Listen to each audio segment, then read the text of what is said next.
გაგრაში არის +14 გრადუსი. სოხუმში კი +15 იქნება და თაკარამზე. ზუგდიდში +16 გრადუსი გელოდებათ. მესტიაში +4 გრადუსი.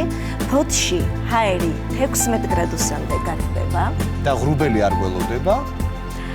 ესე იგი ბათუმში მზიანი ამინდია 17 გრადუსი გელოდებათ. ძირფასება ოზურგეთშიც ასევე მზიანი ამინდი 17 გრადუსით. ქუთაისში, ჩემს მზიან ქუთაისში ასევე მზედა 16 გრადუსი. ამბროლაურში კი 11 გრადუსი გელოდებათ. ახალციხეში ჰაერი 7 გრადუსამდე გათბება და ღრუბლიანი ამინდია.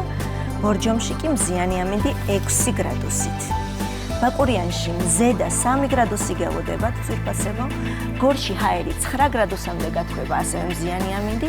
ცხინვალშიც 7 გრადუსი გელოდებათ. სტეფანწმინდაში ჰაერი 3 გრადუსამდე გათბება. გუდაურში მზიანი ამინდი, თუმცა -1 გრადუსი გელოდებათ. თელავში 8 გრადუსი ღრუბლიანი ამინდი.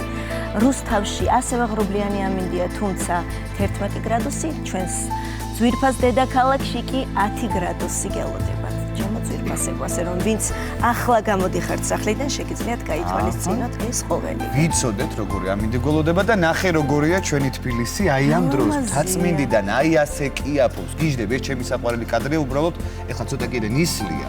თუმცა უხდება თბილის ყველაფერი ნისლით და მზეც. მაგრამ აი რო უფრო კაშკაშა რო არის, იმაზე სულგიშ. იცი რატო აღარ არის იცი კაშკაშა მოხსნეს საახალწლო განათლები გუშინ ვხედავდი ღამე მოვიდიოდი თუმცა მთელი წელი რო იყოს ის ეფექტი ალბათ არ ექნებოდა, ხო?